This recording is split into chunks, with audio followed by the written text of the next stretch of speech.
Congresswoman Kat Cammack, Republican from Florida, serves on the subcommittee of the weaponization of the federal government and the House Energy and Commerce Committee.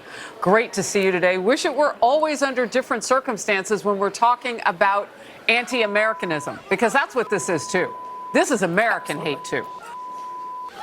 No, absolutely. I mean, Harris, we're seeing this. These are professional protesters. To assume that this is all students and not a mix of students and professional protesters would be a mistake.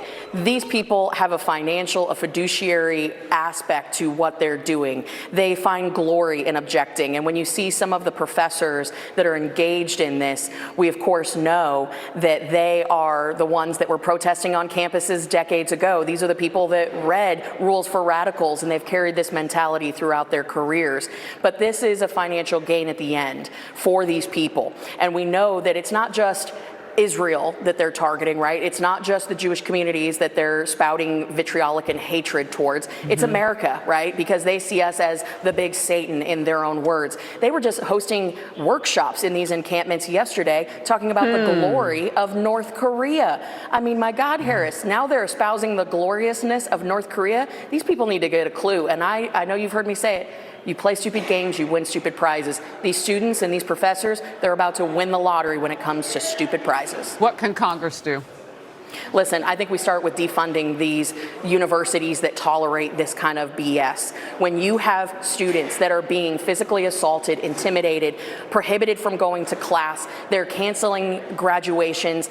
This is a total assault on American students, on Israelis, on Jewish American students. It's unacceptable. We have the power of the purse. We have to exercise it. A resolution is a good start condemning this type of behavior, but we need to actually wield the power of the purse and pull back all the funding for these universities. I thought it was interesting that Mayor Muriel Bowser, and by the way, GW is not that far from the White House, so how the president doesn't see this or comment specifically on this, I just boggles the mind. But DC's mayor said that, you know, it's all in the name of safety. How in the world is it safe to let complete unvetted strangers onto college campuses, onto GW and others across America? How is that even safe? I mean, I'm surprised these parents haven't begun to sue. I'd want a refund. Absolutely. And I think a lot of these parents are actually making those considerations and having those discussions around the kitchen table.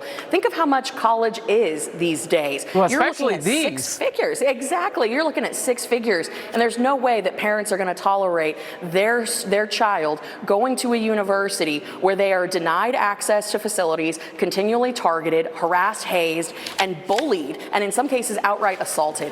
That's just not going to happen. So I think parents have an absolute right to take legal action, and they should. Again, I look to Florida and how we have handled these situations. There is zero tolerance. And if these universities took that position, they would be in a much better place today. Well, and you make a good point. It's not just Jewish students. It's not just enough that hate is flowing, but it's everybody is put off by all of this. When they cancel graduation at USC, they cancel it for everybody. All right, let's get to this. The Department of Education is circulating a Dear Colleague letter to schools on how to deal with surging anti-Semitism, giving examples of what schools should do if students report being harassed. Here's the new guidance, Congresswoman. And it's being sent on the same day as Education Secretary Miguel Cardona testified on the Hill. Let's watch. Do you condemn the illegal activities and anti-Semitic and discriminatory speech we have seen over the last several weeks on college campuses? I do. Do you want to have the taxpayers pay their loans off? I believe that students who are breaking the law and are disrupting the educational environment should be held to account. Mr. Secretary, you're not willing to condemn calls to cut ties with Hillel? Will you condemn that, yes or no? We are responsible for adhering to Title VI and enforcing it. Title VI. I mean, I've been saying that for weeks. They're just now getting around to it. It's unbelievable, Harris. You know what's funny is the last 2 times that I have seen this Secretary of Education has been at rap concerts. He seems to spend more time at these fun activities than actually doing his job. And you can see it from evidence of that video that he is ill-equipped and ill-prepared to address the real challenges that we're facing in higher education today. The fact remains that when you have a commander-in-chief who refuses to outright condemn the anti-Semitism that is taking place and has to include other elements in that statement, it's going to bleed down into his cabinet. We know that they will not take a stand on this because this is political. He is a political appointee, and at the end of the day, this is about dollars, it's about votes, and that's why they refuse to take a stand. Well, they should change their name from the Department of Education to something else then, because education is in jeopardy through the entire process as these schools are canceling things and finals and, oh, just give everybody a pass grade. I mean, it's ridiculous. Another censure resolution for far-left Congresswoman Ilhan Omar. Republican colleague Don Bacon cited her long history of anti-Semitic remarks. His resolution focused on these comments that got a lot of backlash.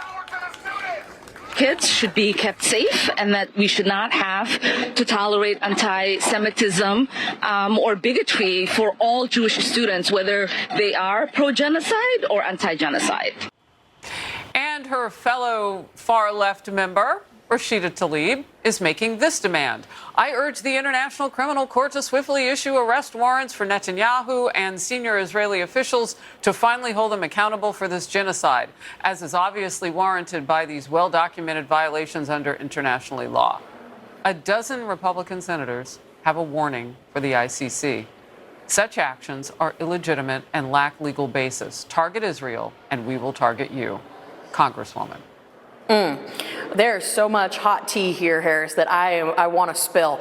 You know, let's talk about the Democrat caucus first. They have a very, very big problem. Behind closed doors, they were screaming at each other just a couple weeks ago about, what are you going to defend my people? That was coming from Rashida Tlaib. Now, my question is, who are her people? Did she not take an oath to the United States Constitution? Is she more loyal to Palestine than she is the American people? These are the things that people should be asking her, and that's happening behind closed doors. They're trying desperately to keep their caucus together, but it's about to spill out into the open.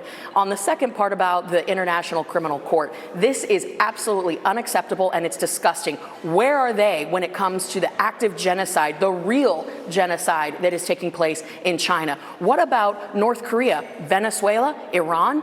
Are they now going to become the mouthpiece for the largest state sponsor of terror, Iran? That is what this is teeing up to, and shame on them for ever considering South Africa's petition. This is absolutely ludicrous. They need to get their stuff straight. I am telling you, there will be swift backlash here on Capitol Hill when it comes to the International Criminal Court if they don't back down. Well, you spilled it, and that tea was hot about those Democrats fighting behind the scenes. Yeah. I appreciate you always. Thank you, Congresswoman Cammack. Appreciate you, Harris. Have a good one. You too.